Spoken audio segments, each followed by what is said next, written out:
뜨겁게 달군 이슈를 다뤄보는 시간입니다. 양변의 이열지열, 양지열 변호사와 함께합니다. 어서 오세요. 네, 안녕하세요. 예, 요즘 코로나19 상황 때문에 밖에 나가서 식사를 하거나 이게 힘들다 보니까 네.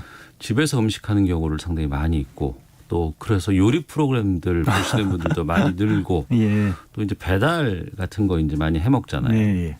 시켜서 SBS의 예능 프로그램 백종원의 골목 식당 여기에 이제 한 분이 새로운 메뉴를 개발을 했다고 하고 이 메뉴를 표절해서 또 프랜차이즈 등록을 했다는 예. 것이 지금 뜨거운 논란이 되고 있습니다. 예. 덮죽이라고 하는 건데 이게 어떻게 된 거예요? 일단 그 표절이라는 용어 자체에서 이제 몇 가지 좀 정리를 해야 될 것 같은데요. 네. 그 표절이라고 하는 게 엄밀히 법률 용어는 아니고 그냥 이제 뭔가를 베꼈다. 남의 걸 무단 도용했다. 아이디어를 베꼈거나 예. 뭐 그런데 이 경우에 지금 덮죽과 관련해서는 두 개가 지금 문제가 되고 있는데 네. 첫째로는 그 메뉴 자체. 그러니까 이게 우리 덮밥 종류는 많이들 드셔보셨잖아요. 밥 위에. 예, 밥 위에다 뭐 얹어놓는 거. 예.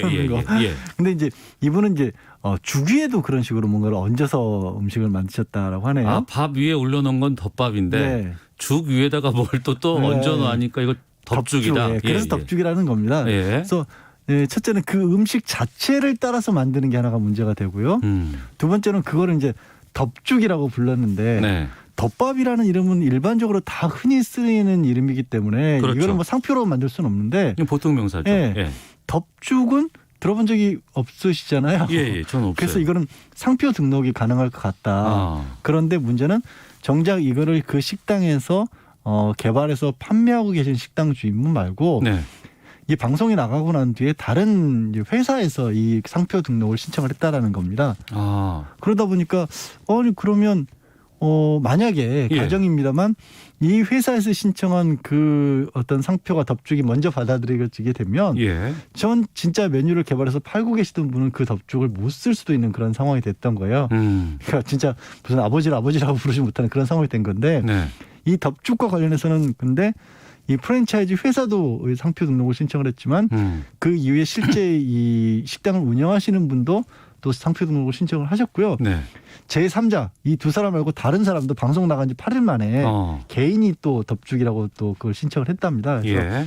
신청은 세 명이 일단 들어가 있는 상황이라고 합니다. 신청은 들어가 있고 아직 결정은 아직 안 난 상황이고. 상표 등록하는데도 한 길게는 1년 정도까지 걸리기 때문에요. 아, 그래요? 예. 그러면 이러면 상표권 같은 것들 등록할 때 예. 내가 뭐 원조다 아니면 이건 내가 개발한 거다. 네. 그래서 난 상표 등록을 할 권리가 있다라는 측이 있는가 하면 아니다 나는 상표 등록 내가 먼저 했다. 예. 상표권 내가 신청한 건 내가 먼저다. 예. 어떤 기준이 돼 있는 거예요? 특허청에 신청을 하는데 원칙은 먼저 신청한 사람이 우선적으로 보호를 받습니다. 아, 그래요? 원칙은요. 그런데 제가 이제 원칙이란 말을 강조드린 게 뭐냐면 이게 워낙 다른 사람들이 다 아는 내용이다. 예. 저거는 누가 뭐 신청을 그러니까 호적에 우리 옛날 말로 호적에 올리지만 않았을 뿐이지 주변 사람들이 다 양절이라고 저 사람을 부르더라. 예. 이런 정도가 되면 뭐 누가 신청했는가 중요하지가 않은 거예요. 비슷한 사례로 그런 게 언제 있었냐면 올해 참 뜨거운 캐릭터가 된 펭수 네네. 같은 경우가 이제 그렇게 된 게였고 다른 사람이 신청을 했었거든요. 아, 펭수의 상표 등록을 네. 다른 사람이 신청을 했어요? 근데 안 받아들여진 겁니다. 근데 이제 이 덮죽 같은 경우에는 뭐 음식 프로그램에 나와서 유명세를 나름 탔다고 하지만 그 정도까지 보기는 좀 어려울 수 있거든요. 보편성이 있다고 우리가 하기는 좀 애매하네요. 어렵죠. 네. 다만 이제 그 부분은 어쨌든 만약에 부정한 목적을 가지고 다른 사람이 이미 쓰고 있는지 알면서도 신청을 했다면 특허청에서 안 받아들여주긴 하지만 원칙은 먼저 신청한 사람이 쓸 수 있는 게 원칙이라서 되게 이제 사업 같은 거 하시는 분들은 자기가 내세우고 싶은 특정 상표가 있을 경우는 특허청 관련 이제 홈페이지 같은 데서 검색을 해보시면 이런 것들을 쓸 수 있구나 없구나 이걸 알 수 있죠. 그리고 얼마 전까지 최근은 아니지만 화제가 한번 됐던 거는 이제 그 그룹 H.O.T. 이제 재결합하고 옛날 또 그런 어떤 추억 같은 것들이 또 떠오르면서 이제 콘서트도 다시 하고 그랬었잖아요. 그때 H.O.T라는 상표가 다른 분에게 이게 등록이 돼 있는 바람에 콘서트장에서 정작 H.O.T를 H.O.T로 못 썼거든요. 홍길동이라고 못 불렀군요. 그런 게 상표권입니다. 예. 그래요? 왜냐하면 H.O.T가 지금처럼 이미 유명해진 다음에 누군가 다른 사람이 그걸 신청했다면 그 사람이 가져갈 리가 없었을 텐데 네네. 이제 그룹을 만들고 하는 과정에서 그 이름 자체가 이미 다른 분이 물론 이제 관계된 분이긴 합니다만 상표로 등록을 해놓으셨던 거죠. 네. 그런데 특히 이제 음식 같은 경우에는 좀 다를 것 같아요. 다른 뭐 특허 등록이라든가 발명이라든가 뭐 네. 이런 뭐 여러 가지 제도라든가 이런 것들을 하는 것과 다르게 음식은 좀 보편성이 많고 네. 누구나 다 새롭게 음식 같은 걸 시도해 볼 수 있다고는 하는데 방송에서 이걸 내보내서 이걸 원조라고 말하기도 좀 애매한 부분도 좀 있고. 조금 애매한 부분이 있고요. 그러니까 지금까지는 또 이름과 관련된 부분만 말씀을 드렸는데 네. 지금 이른바 만드는 방법 있지 않습니까? 네. 그거는 사실상 이제 조금 뭐 제가 지금 관련해서 상표라든가 특허라든가 저작권이라든가 이런 광범위하게 지적재산권이라고 할 수 있는 부분들이 있는데 네.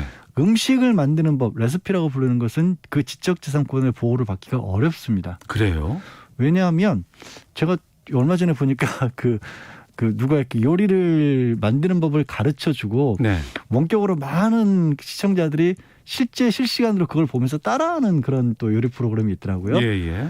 근데 100분 따라 하시는데 제대로 만드신 분이 없어요. 레시피를 다 제공을 함에도 불구하고 앞에서 보여주고 있는데도 불구하고 따라하는 분들이 많지가 않아요. 물론 그 이제 요리 초보분들을 상대로 하는 거긴 하지만 예. 그게 무슨 얘기냐면 레시피 안다 그래도 맛이 다 다르잖아요. 그래서 이런 부분은 지식재산권으로 이 보호를 해주지 않는 게 원칙입니다. 네. 근데 그러다 보니까 뭐 옛날에 뭐 흑당 버블티라든가 뭐 대만 카스테라 이런 것 관련해서 상당히 논란이 좀 많았다면서요. 그런 것들이 이제 상표권과 관련된 부분들도 있고 그거 동시에 거기서 어떻게 만드느냐에 따른 부분도 있었고요. 예. 그래서 실제로 특히 뭐 이런 것도 있습니다. 이 국내에서 상표, 지금 말씀하신 것들은 사실은 외국에서 상표가 있었는데 국내나 외국에서 상표가 있는 것들은 각 나라별로 또 이걸 다 등록을 따로 해야 돼요. 그러니까 우리나라에서 상표권 등록을 해서 내 상표라고 인정을 받는 것들이 해외에 나가면 전혀 아닌 경우들도 있거든요. 네. 이미 등록이 돼서 쓰고 있는 경우도 있었기 때문에 우리 기업들 같은 경우도 상표를 하나 개발한다거나 아니면 회사 이름 같은 걸 만들었을 때도 우리나라에서 성공을 거둔 이후에도 해외에 나가지 못하는 경우들이 심지어 가끔 생기기도 합니다. 거기서는 이미 다 쓰고 있는 이름이어서. 예. 네. 근데 특히 요즘에 이제 대기업들 프랜차이즈들 많이 하잖아요. 네네. 근데 그러다 보니까 이번에 또 감자빵 이게 또 문제가 됐다고 하고. 감자빵 같은 경우에는 이제 말씀하신 대기업 프랜차이즈 빵집에서 이거를 이제 뭐 이른바 최근에 이제 감자 농가 살리기 운동 같은 게 있었잖아요. 네. 그래서 그걸 이제 상생한다는 의미로서 빵을 만들어서 팔기 시작을 했는데 알고 보니까 이게 또 강원도 지역에서 한 분이 제과점에서 이 빵을 만들고 파는 것과 굉장히 비슷하다라고 해서 문제를 삼았죠. 문제를 제기했고 또 유명 요리 연구가 분도 자신의 SNS에 이거 이렇게 해서 되는 거 아니다라고 하셨는데 사실 이거는 그냥 기업 이미지 제고 차원에서 스스로 이 빵 판매 중단을 한 거고요.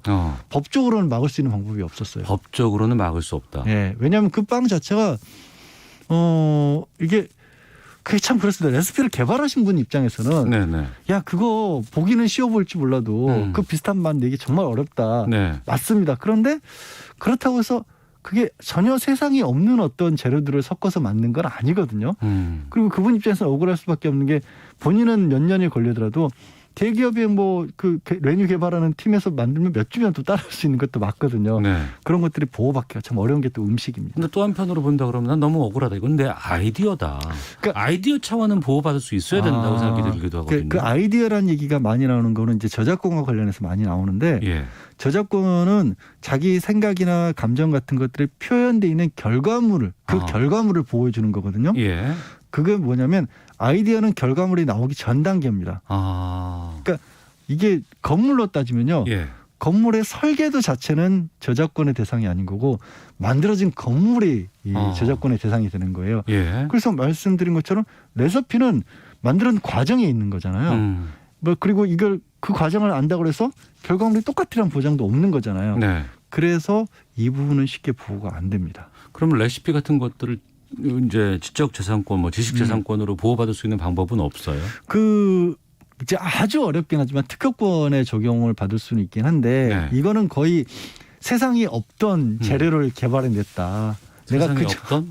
재료 예를 들어서 지금 많이들 개발하고 있는 거긴 하지만 이제 콩으로 고기처럼 맛을 내는 거 있지 않습니까? 아, 콩고기. 네. 예. 그거는 이미 나와 있긴 한데 그다음에 그것도 이제 가공 방법에 따라서 정말 고기처럼 비슷하게 할 수 있는 것들도 있고 아니면 다른 식재료로 그렇게 할 수도 있는 것도 있을 거 아닙니까? 예. 그런 정도가 돼야 그건 특허와 관련돼서 보호를 받는 거죠. 유명한 얘기가 코카콜라 같은 경우는 아직도 네. 제조법을 모른다잖아요. 아, 그 얘기 많이 들었어요. 세상에 두 사람밖에 모른다. 그래서 절대 그 두 사람 같은 장소에 있지 않는다. 그게 공개 안 되는 이유가 공개되는 순간 이게 보호를 못 받기 때문에 그렇습니다. 알겠습니다. 이번에 덮죽 논란에서는 특히 이제 그 프랜차이즈를 누가 따로 이제 이거를 네. 하고 사람들에게 연락을 해서 이제 모집도 했다고 해서 문제가 되고 있다고 하는데, 근데 그러고 와서 이제 프랜차이즈 이제 중단하겠다 이런 발표를 했어요. 그러면 정말 그 갑자기 날벼락 맞은 분들은 프랜차이즈를 하겠다고 계약하신 분들 있죠. 업주들. 그렇죠. 가맹점들. 예, 어떻게 됩니까? 그분들은 가맹 계약 자체의 근거가 된 부분들이 사라졌기 때문에 이게 뭐 상표권 여부를 떠나서 쉽게 말씀드려서 더 이상 팔 수 있는 물건이 없다. 이게 못 팔겠다라고 가맹본부에서 계약을 철회해버린 거잖아요. 일방적으로 그것도 원인이 어찌됐든 간에. 그래서 그분들은 가맹본부를 상대로 해서 이제 만약에 미리 전 금전 같은 것도 있더라면 당연히 반환 청구를 할 수가 있는 거죠. 계약 자체가 없어진 거니까. 아, 그렇군요. 알겠습니다. 참 요즘에 이 지식재산권, 뭐 지적재산권, 뭐 상표권, 특허권 이런 것들 참 중요하다고 얘기를 하는데. 상표권 얘기는 의외로 사업하시는 분들은 굉장히 많이 물어보세요. 아, 그리고 실제로 되게 민감하게 작용을 합니다. 그 관리가 중요한 것이고 또 한편으로는 좀 그 관리를 좀 너무 과도하게 본인이 챙기려고 하는 이런 상도도가 없는 사람들. 이상하게 알박기가 같은 걸 하시는 분들이 생겨요. 그걸 가지고 또 그러다 보니까. 상도위를 좀 지킵시다. 자, 양지열 변호사 함께했습니다. 고맙습니다. 네, 고맙습니다. 예, 잠시 후 2부 정치와투 준비되어 있습니다. 국회 국정감사에서 뇌관으로 떠오른 라임 사태 살펴보도록 하겠습니다. 2부로 가겠습니다.